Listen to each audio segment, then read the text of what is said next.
किसी दलित के किसी आदिवासी के सिर पर पेशाब करना, किसी दलित के सिर में मलमूत्र का लेप करना, किसी पिछड़े की कुर्सी को गंगा जल से धोना, या किसी पिछड़े की अगर वो धर्म में लिप्त है तो उसकी बाल कटवा देना, उसकी चुटिया फोड़ा लेना। ये कानून लाया जा रहा है जिसका हम स्वागत करते हैं। अगर विरोध कर रहे हैं जिसका मतलब है वो एससी एसटी ओबीसी पर जन्मजात से अधिकार मानते हैं कि इनको हमें इनका उपयोग करना नहीं कर रहे हैं। तो आपको किस बात का भय? जब हिंदू की बात करते हैं, हिंदू राष्ट्र की बात करते हैं, तो एसटी एसटी ओबीसी को हिंदू हिंदू भाई कहकर के हिंदू को अपने साथ खड़ा करने की कोशिश करते हैं। तो यही उच्च जात के लोग एससी एसटी ओबीसी को हिंदू की दुहाई देकर अपने पक्ष में लाने की कोशिश करते हैं। यही तथाकथित उच्च जात के लोग एससी एसटी ओबीसी को हिंदू कहकर के वोट देने की जुगाड़ करते हैं। ऊंची जात के लोग एससी एसटी ओबीसी को हिंदू मानते ही नहीं। एसटी ओबीसी के सम्मान, स्वाभिमान और प्रतिनिधित्व सुनिश्चित करने के लिए, उनको प्रोटेक्शन देने के लिए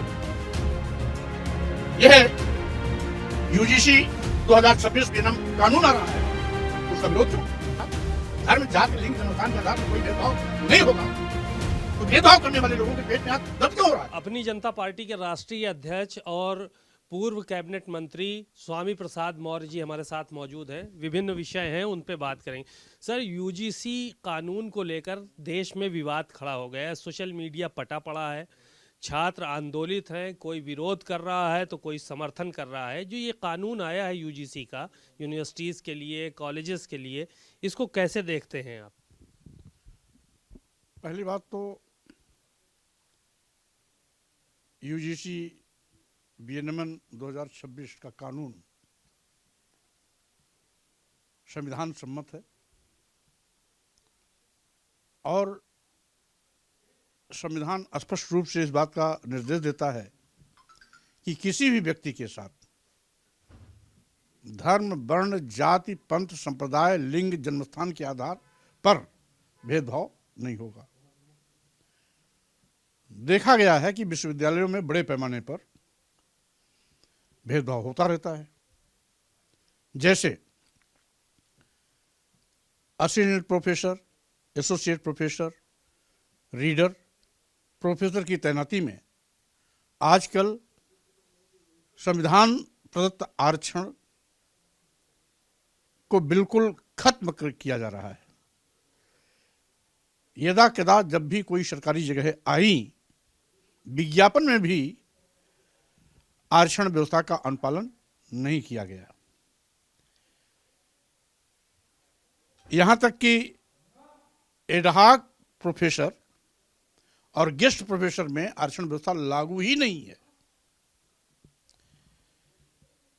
इसके साथ ही साथ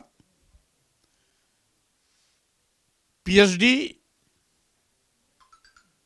तथा अन्य हायर एजुकेशन में प्रवेश में भी भेदभाव किया जाता है।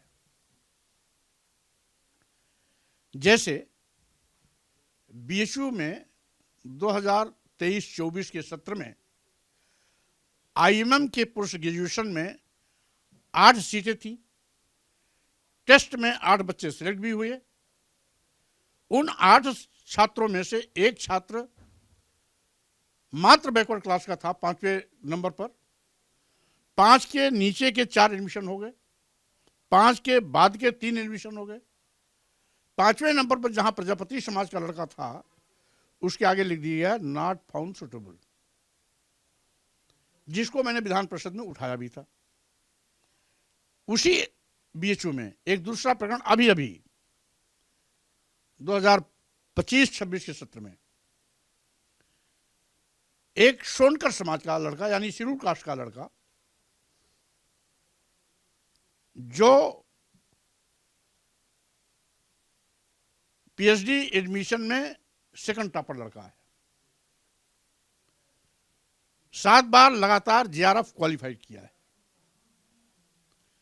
एडमिशन लेने गया तो प्रोफेसर ने कहा तुम जाके जूता में पॉलिश करो, पीएचडी का करके क्या करोगे। वो लड़का धरने पर बैठ गया। हमने भी सोशल मीडिया पर उसका साथ दिया। कई लाख की तादाद में उसके साथ लोग खड़े हो गए। 10 दिन बाद प्रोफेसर की टीम आई, उससे गलती मानी और उसका एडमिशन कराया। अगर वो लड़का धरने पर नहीं बैठता तो एडमिशन तो गया था ना। अभी 1 महीने पहले की बात है, डॉक्टर भीमराव अंबेडकर केंद्रीय विश्वविद्यालय लखनऊ में पीएचडी का छात्र, जिसकी थीसिस पूरी होने वाली है, अकारण मिथ्या आरोप के बिना पर उसको यूनिवर्सिटी से निष्कासित कर दिया गया। वो भी धरने पर बैठ गया। शेड्यूल कास्ट कनौजिया यानी धोबी समाज का लड़का था। हमने भी सोशल मीडिया के पर उसका साथ दिया। कई मिलियन लोग उसके साथ खड़े हो गए। अपनी जनता पार्टी के प्रतिनिधिमंडल भी वाइस चांसलर से मिलने गया। जब देखा मामला बहुत तूल पकड़ लिया, तब उसका निष्कासन निरस्त हुआ। यानी रैंकिंग के नाम पर शेड्यूल कास्ट बैकवर्ड क्लास के लड़कों को कभी कभी इतना तंग किया जाता है कि वो यूनिवर्सिटी छोड़ करके भागते हैं। यही नहीं, जो सामाजिक भेदभाव है उसके शिकार छात्र भी होती हैं, छात्राएं भी होते हैं, प्रोफेसर भी होते हैं।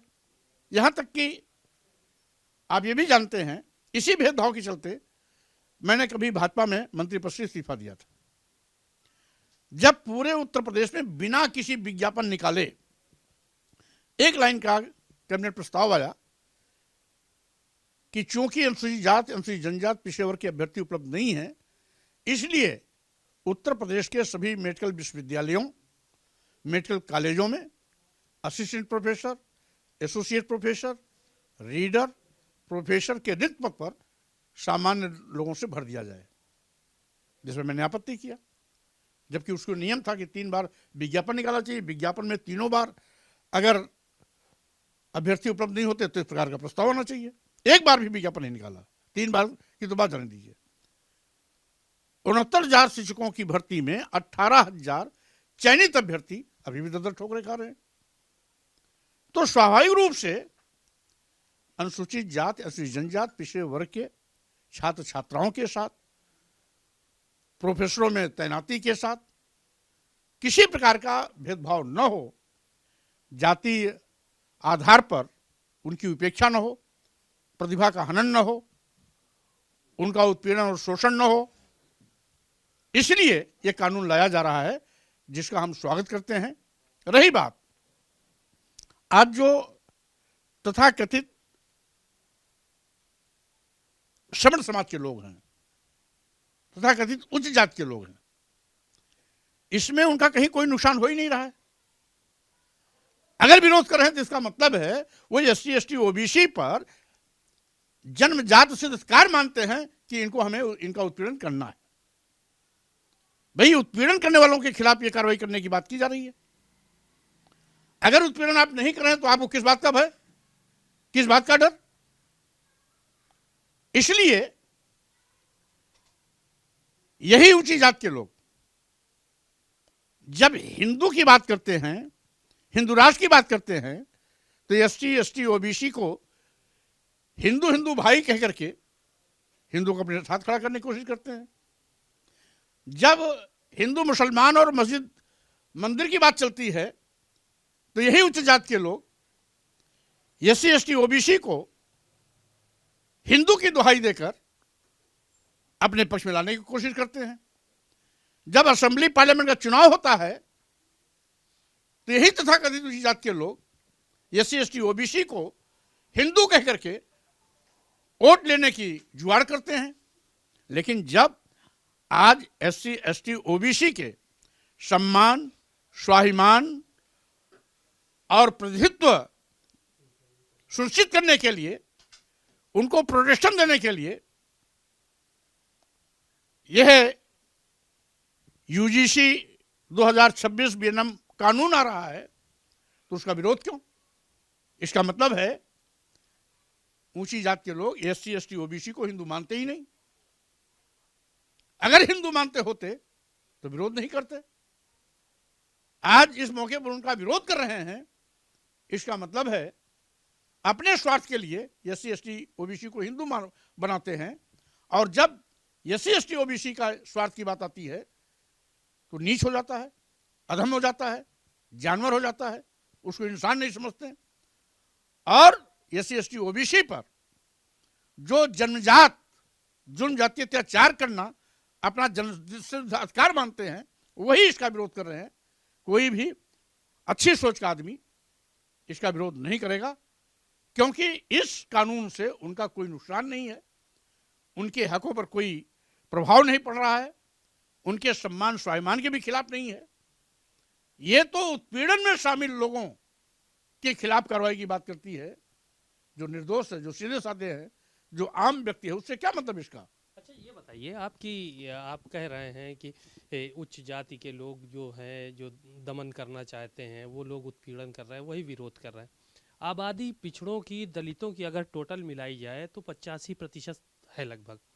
जो अपर कास्ट है वो 15% है, 20% होगा मैक्सिमम। ये कैसे इतनी बड़ी आबादी पे अत्याचार लगातार हो रहा है, और किस तरह से जो है कानून तक बनाने पड़ रहे हैं आप लोगों के लिए, पिछड़े दलितों के लिए? कानून पहले से बना हुआ है, ये अज्ञानता इन लोगों की है जो उस कानून में विश्वास नहीं करते। जब भारतीय संविधान पहले से विवाद का व्यवस्था देता है, किसी व्यक्ति के साथ धर्म, जाति, लिंग, जन्मस्थान के आधार पर कोई भेदभाव नहीं होगा, तो भेदभाव करने वाले लोगों के पेट में आज दर्द क्यों हो रहा है? इसका मतलब है ये किसी दलित के, किसी आदिवासी के सिर पर पेशाब करना, किसी दलित के सिर में मलमूत्र का लेप करना, किसी पिछड़े की कुर्सी को गंगा जल से धोना, या किसी पिछड़े के अगर वो धर्म में लिप्त है तो उसकी बाल घुटवा देना, उसकी चुटिया उखड़वा लेना, उसके सिर पर महिला मूत्र से छिड़क करके पवित्र करना, ये इनका जो तरीका है वो गलत है। अगर आप सही माने में SC ST OBC को हिंदू मानते हैं तो आपको तो खुश होना चाहिए कि आपके भाई को संरक्षण के लिए अगर ये कानून आ रहा है तो आपको स्वागत करना चाहिए। विरोध क्यों?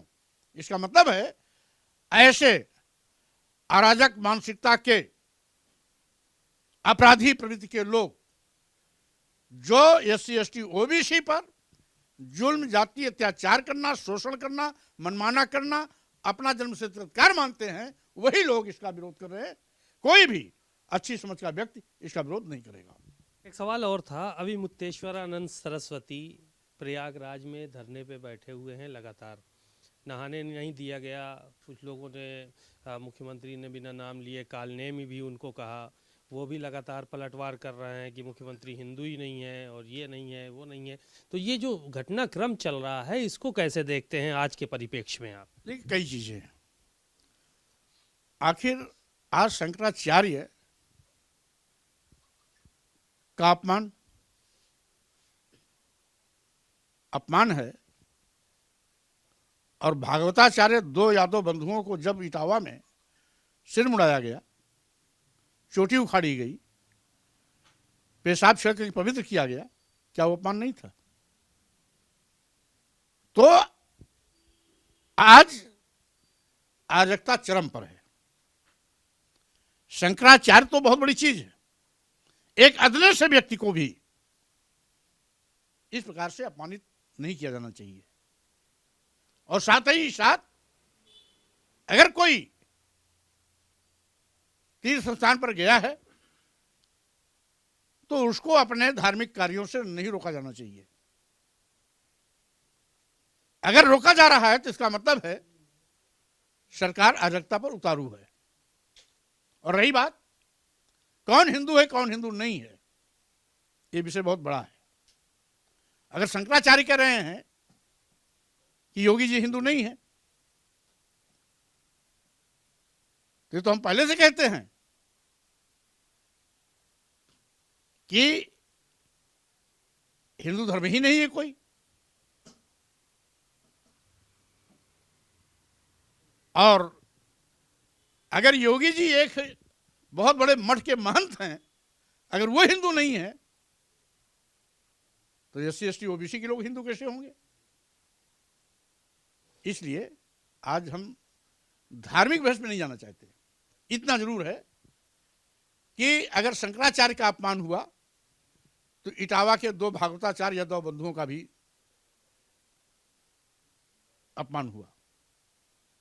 अपमान किसी का हो, अपमान होता है, और किसी को भी अपमानित करने का किसी को अधिकार नहीं है। सरकार हो, सरकारी तंत्र हो या व्यक्तिगत हो, जो कुछ भी हुआ है वो निंदनीय है। अर्हता की पराकाष्ठा है। मैं इस प्रकार के कृत्य की निंदा करता हूं। एक सवाल और है, लास्ट सवाल है कि कुछ एक सिटी मजिस्ट्रेट ने जो है वो वहाँ पर इस्तीफ़ा दे दिया इन्हीं सब कारणों से, कहा कि ऐसी ऐसी बात है, ये चीज़ें, और शंकराचार्य का भी नाम आया, यूजीसी का जो कानून आया इसके विरोध में भी इस्तीफ़ा दिया। वो जिस भी अधिकारी ने अपने पद से इस्तीफा दिया है, ये सीधे सीधे या तो भ्रष्टाचार के मामले में वो बहुत कहीं न कहीं इन्वॉल्व होगा, या राजनीति में आने की कोशिश कर रहा होगा। शंकराचार्य का मुद्दा होता तो शंकराचार्य का मुद्दा धीरे धीरे 4-5 दिन हो गया, पहले ही इस्तीफा हो गया होता। शंकराचार्य का नाम लेना बहाना है, यूजीसी का नाम लेना बहाना है। इस्तीफा देने वाला सिटी मजिस्ट्रेट या तो किसी भ्रष्टाचार में लिप्त पाया गया होगा, कार्रवाई लंबित होगी, या सीधे सत्ता पक्ष की राजनीति में घुसने के लिए सहानुभूति बटोरना चाहता है। इसके सिवाय और कुछ नहीं। ये एक षड्यंत्र है, राजनीति में आने का उसका एक नौटंकी है, साजिश के तहत राजनीति में कूदना चाहता है, इसीलिए उसने इस्तीफा दिया। ना कारण है यूजीसी का, ना कारण है शंकराचार्य के अपमान का। शुक्रिया बहुत बहुत। आपने स्वामी प्रसाद मौर्य जी को सुना, उन्होंने यूजीसी कानून का स्वागत किया और कहा कि दलितों के, पिछड़ों के हक अधिकार के लिए कानून ज़रूरी है, और विरोध वही लोग कर रहे हैं जो इन पर अत्याचार करते हैं। कैमरामैन पंकज निगम के साथ सीमा नकवी, भारत समाचार, लखनऊ।